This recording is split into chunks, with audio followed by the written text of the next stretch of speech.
Okay, welcome to Java with Judd edition 2. Got some attendants today that are going to be going with us. And if you are watching this on recording, thank you for watching.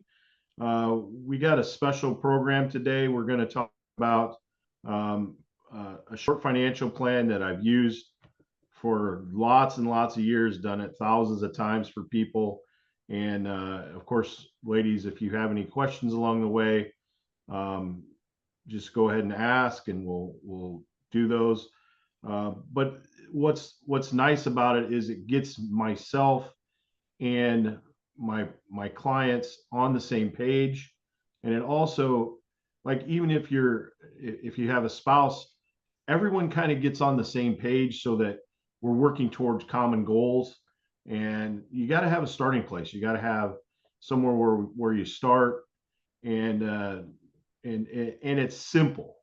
I see so many financial advisors that spit out a 40-page financial plan, and I'm like, and the people bring it out and show it to me, and they dust it off, and they say, well, what do you think of this? And I'm like, well, what do you think about it? Did you ever implement it?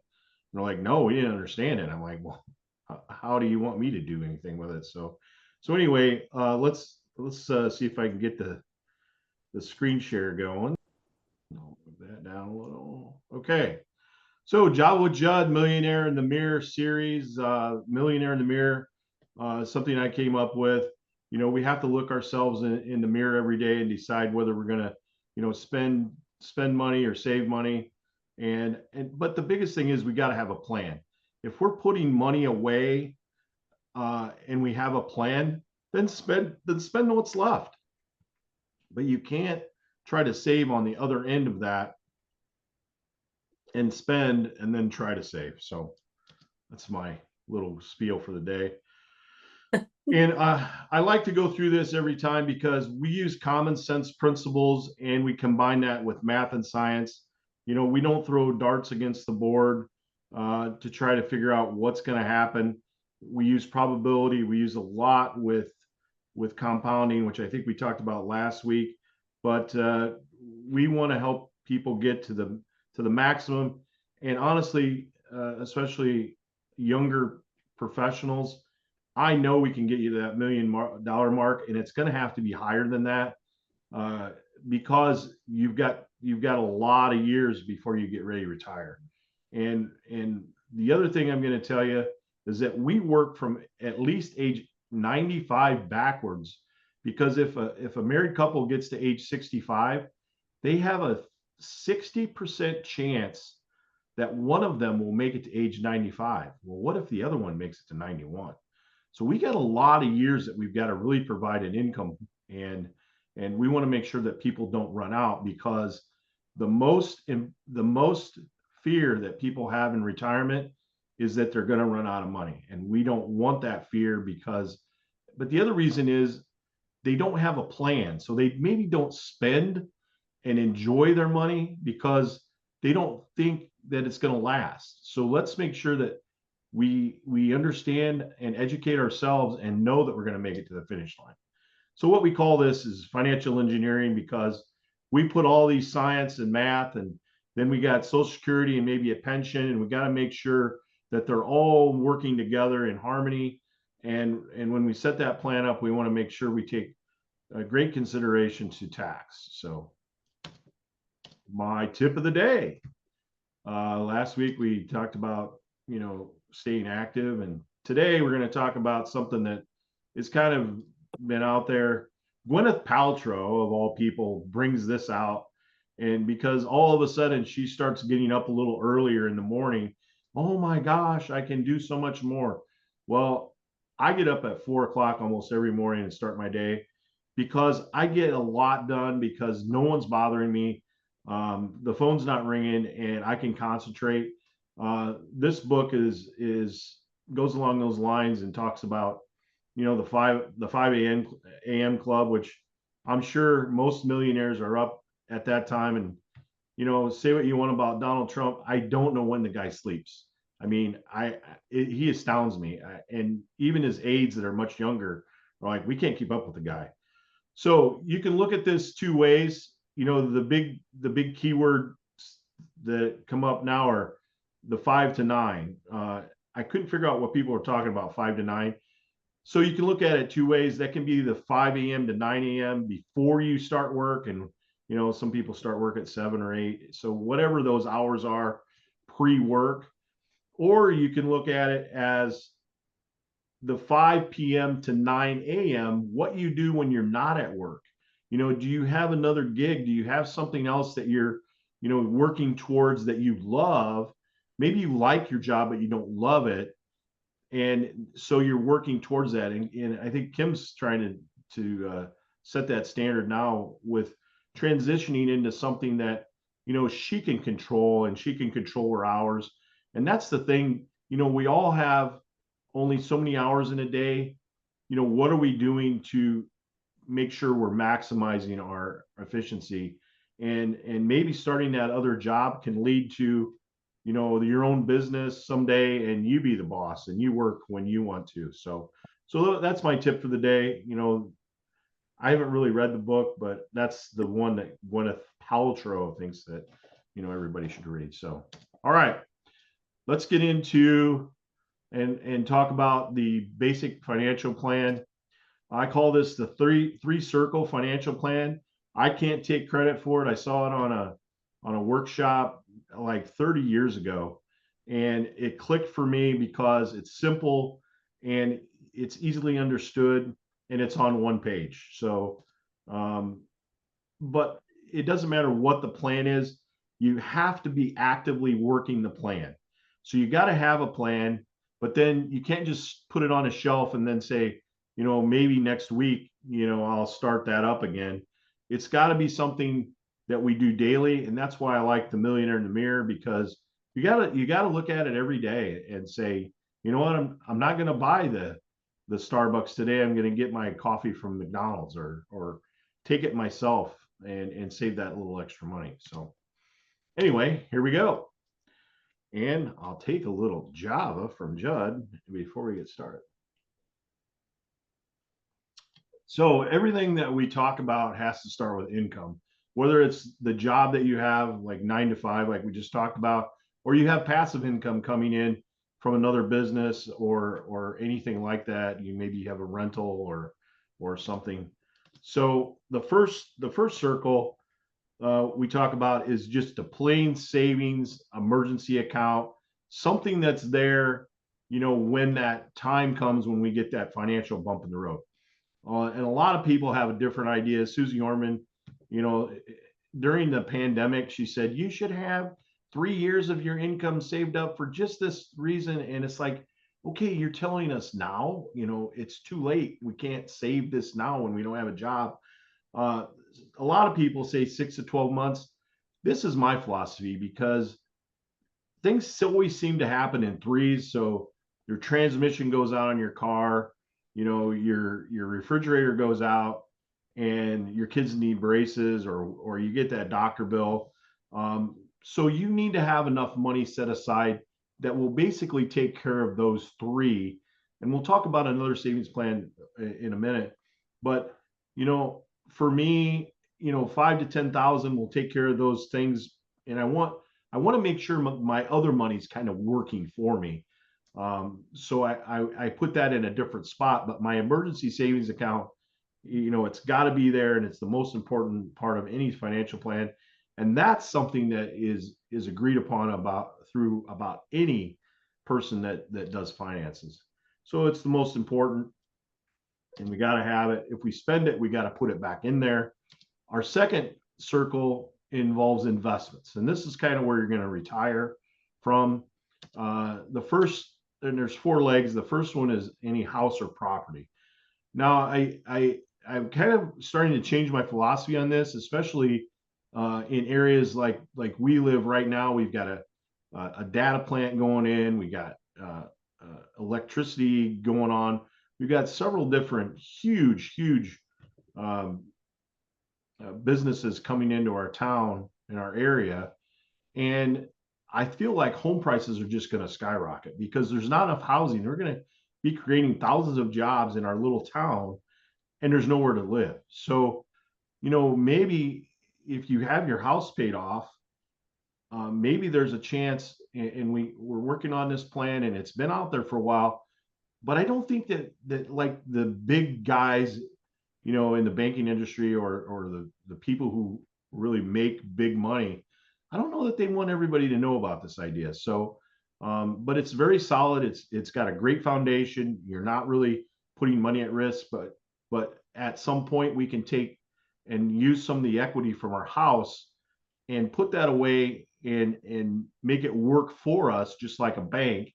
And if you're watching any of my series on YouTube, uh, we're doing a Be Your Own Bank video. I've got part one out there. We're editing part two right now. So watch out for that and see where we can go with that. But yeah, we want to pay off our house. Interest rates are going to start coming down, hopefully, and that's going to be a great time, to put some money away. So anyway, the second one is high risk, gold, silver.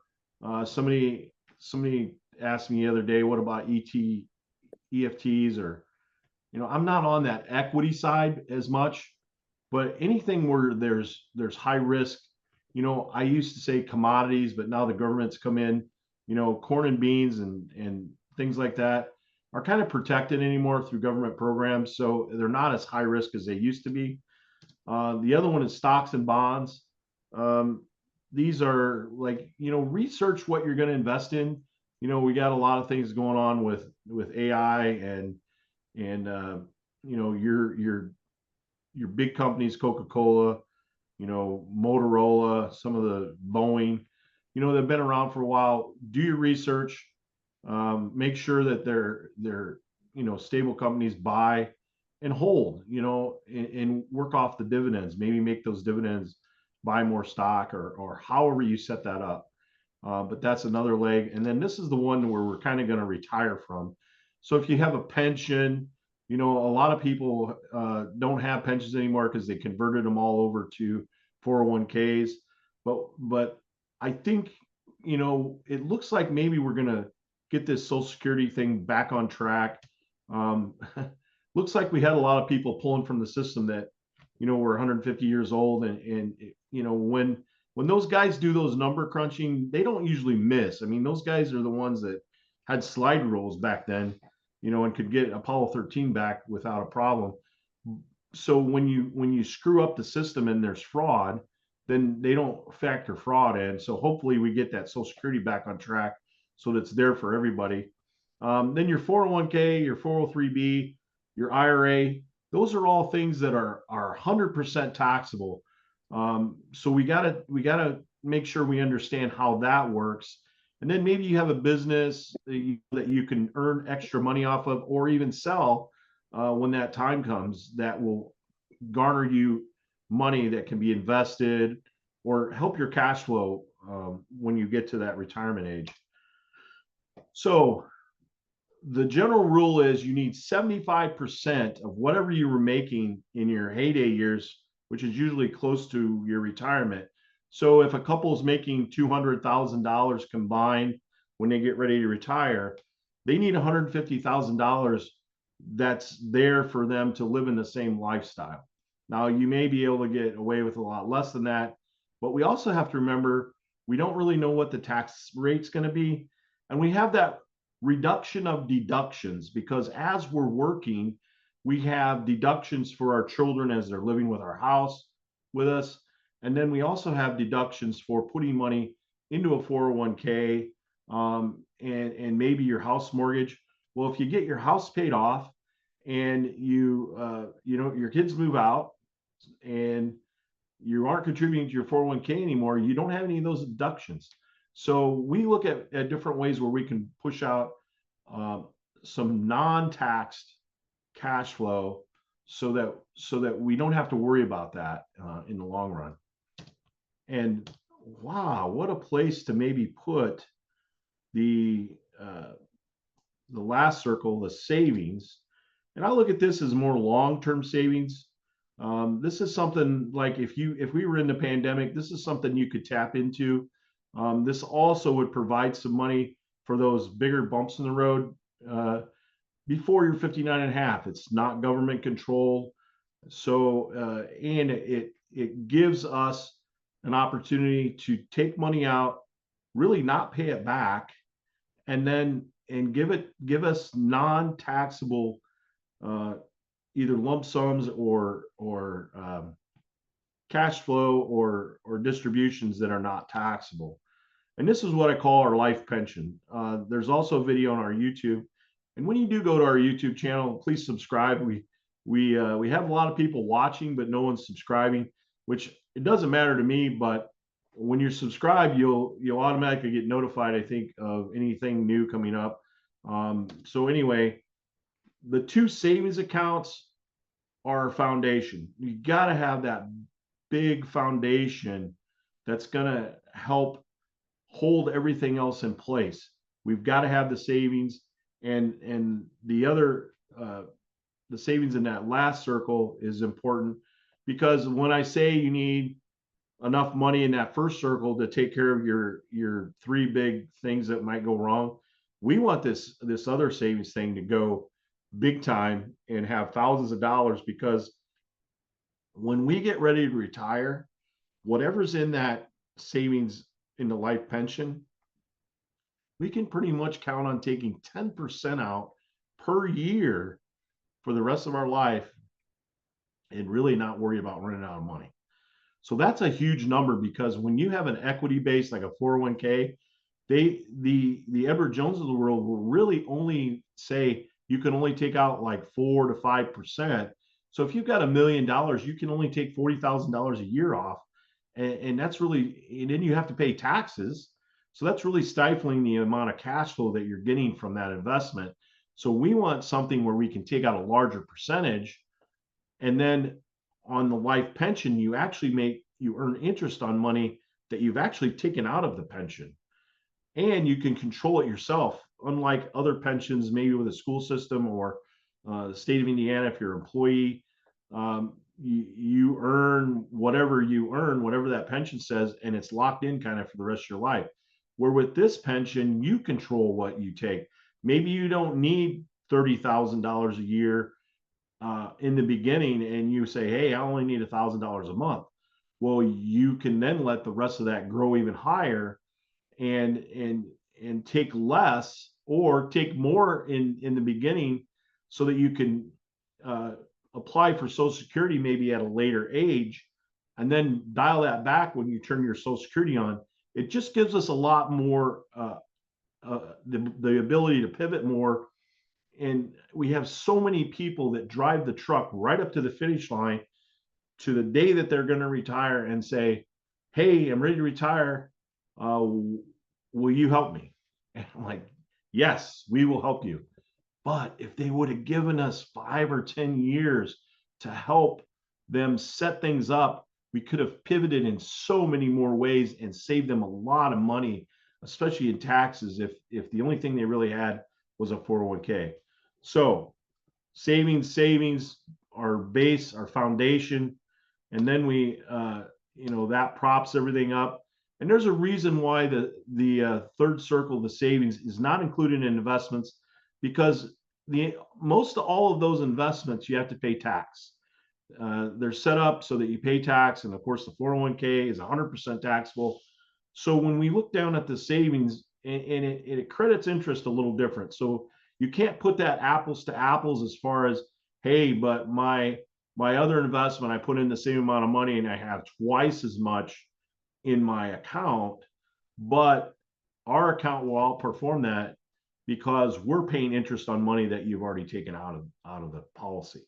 So, and our life savings, our life pension, also offers a death benefit. So you have something that's going to grow, but along the way, if something heaven forbid happens, your beneficiaries are going to get a big lump sum.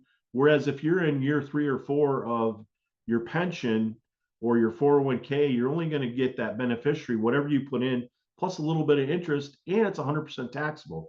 Where this would offer a lump sum in a very large way to the beneficiary without paying any taxes. So that could go to the family and help them, create that retirement that you had a goal to get in the beginning. Savings goal. A lot of people come to me and they're like, Jud, how can I possibly, squeeze out 15 to 20%? Well, if you're not really saving anything, probably not going to happen. But if we can do that when you first get started and get you to, and I know it's hard when you first get started, but as you get into your job and get some raises, sometimes it's possible to start inching that up. So for a family like 35 to 40 years old, or even more, if they're not saving any money, we're going to have to chip away at it. We're going to have to find a way to get to 5, to get to 7, to get to 10%, so that we can start saving money for their future. Because you don't want to start saving when you're 60 and say, what happened? I know I should have started earlier. And there's nothing we can do. We can't look back. We just got to look forward. Okay, what can we do from today and make things better? But the sooner we can start getting into that 15 to 20% goal, the better off we'll be. And we really have a neat tool, and a lot of people, and we could show, by using this tool, okay, I have 50% of my income that's going to go for my expenses, my rent, my car payment, my electric, my groceries. And then we have, it's 50, 30, 20. So 30% to the other things that we want to do, like vacations or go to the movies or any of those things. And then that 20%, and it really shows, okay, if I can put 20% away at 5% interest in 20 years or 30 years, I'll have this much money. If I get, if I can pull 7%, I'll have this much money. And it's just a great tool to help people understand that the power of saving money and letting that money accumulate, and then the power of compounding that we talk a lot about, and those are all science things. And the earlier we can get started, people have the gift of time, which is worth more than anything else that we can offer. Because as you get to that end point, and the thing that really bothers me is when some people start a job and they get 2 or 3 years in and they change jobs or change employers, and they pull that 401k out and use it. Well, you started your process back at zero again. And that those last 3 or 4 years, that's when you really make the money, because you've got this huge snowball that just keeps growing and you can't stop it. And well, you can if you go crazy, but that's where we want to get people. We want to get them on the other side of that snowball so that they're running downhill instead of running uphill. Okay. Any questions about the 3 circle financial plan? I know I went through kind of fast, but this is our base. This is where we start from, so that everybody's on the same page. Questions? I do not right now. Okay. And we can, at the end, if something comes up, we can ask them then. And I show this slide in a lot of my presentations because this is our goal. We always talk about you shouldn't have all your eggs in one basket as far as investing. Same thing with your cash flow. We don't want everything coming from the same place, because number one, when you look at that at these arrows, almost all of them are red. That means they're taxable. The 401k bucket, the government changes the rules after we've got things funded. So you put this money in for 30 years and you get to the finish line, and all of a sudden, oh, we're going to tax this at a different rate, or they raise the overall tax brackets, and now you actually have less spendable income because you put all your eggs in that basket. Pensions, sometimes they can do away with you. You've got it going. It happened to me. I had a pension I was working on for about 10 years, and they just discontinued it. They sent me my money back, and that was it. I was planning on that, so it really put me behind, because that was going to be one of my cash flows. Then we have Social Security. Hey, I think we should plan to not have it. Who knows down the road what's going to happen, or how they may change it, or they may lower the amount for people that were born after the year 2000, 30, 40 years from now. Then you've got the Roth. The Roth is a great alternative. I advise people, if they're going to do a 401k, look and see if you could do a 401k Roth.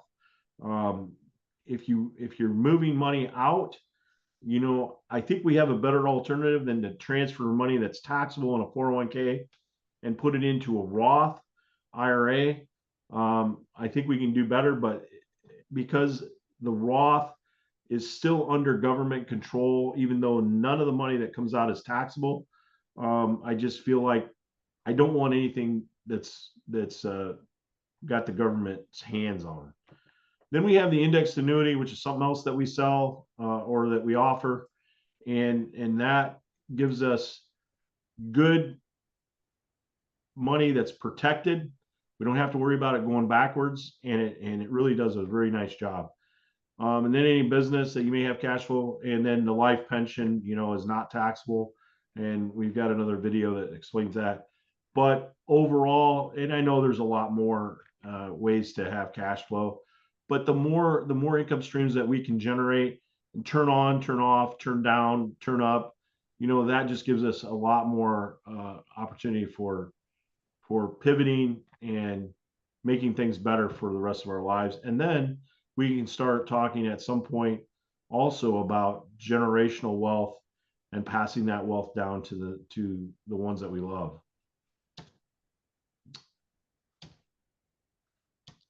Questions? This is pretty quick today. Did I do that good a job? I don't have anything, Jud. Okay. The only thing that I put a question mark by in my notes was the high risk gold that you talked about. Is Yes. that's just all with like stocks and stuff? Or what do you mean by high risk? No, the next leg down had stocks and bonds. Right. High risk is, gold's at an all-time high right now. And if you ever watch Gold Rush like I do, those Gotcha. guys are making some bank up there. But what they say is what goes up must come down. So there's going to be a correction maybe at some point. I don't know. I would also lump, and I should probably have that in that slide. Crypto, any of the Bitcoin and stuff like that. I guess I'm in the thing where I don't know that much about it, but it scares me because, and I know that they're looking at that as maybe being, one of our big money. Like we have gold at Fort Knox that backs up our dollar. I just don't see what backs that up. And it's very volatile. I mean, that crypto stuff is very volatile, and you really have to know what you're doing. And I need to learn about that so that I'm versed, so that if somebody has a question, I can answer it. But we at Tolmen Financial work so much more with guarantees, and we want to build that foundation. And that's something else that may provide an amazing cash flow. And if you have extra money and you want to throw it in there that you don't need or you don't see needing, I don't have a problem with that. I mean, I somehow, somebody gave me some Bitcoin, like I had $100 of Bitcoin somehow, and it grows, and then I go and look at it, and it goes from like 100, it went up to like 130 like very quickly, and then look at it again, it's like 70. So it's very volatile, but it is not like that's what I'm counting on to retire with. So yeah, the high risk, silver, they say, is now the next precious metal that's going to make a run. So it's good to be diversified. So did I answer your question? Yes, you did. Thank you. Probably 100 times over, No, no. Well, we're here for you. We want you to succeed. Find us on Facebook. You can search Tolmen Financial or just my name. Look for us on YouTube at Tolmen Financial, or search Tolmen Financial. And we're constantly adding new videos to that, and exciting stuff. maybe if you don't live in the area, it's not so exciting. But next week we're going to be at Birdie's Diner in Valpo. We're going to do this show live. I guess I'm going to be sitting at a table, and they're like, what do you need? You need, screens, or like, no, we're just going to sit and talk, and people will be there, I guess. But what's nice is these businesses are really happy to have us come in. Like, they're looking for something new, and maybe this is something that will spark some people that they start saving money, or they start a plan. I can't believe the amount of people that just don't have a plan. And then the next week on August 1st, we're going to be at a new place called and I always want to say Desert, the Dessert Cafe, downtown LaPorte. They're very happy to have us. And then Mama T's, one of my favorite places in LaPorte to eat. They've agreed, and they're very happy to have us on August 8th. So we were going to be going on location with our show, and I'm very excited about that. So these are all Fridays, Jud? Yeah, every one of these are Fridays at this point. I'm entertaining maybe doing some evenings with I don't think we're going to do the Java, but I don't know if we should say a glass of wine, but maybe a burger with Jud. I don't know. But I know there's some other businesses that maybe we could, do this too, and do an evening edition if we wanted to. So very and good. with that, thank you for coming. Thank you. Thanks, Jud. All right.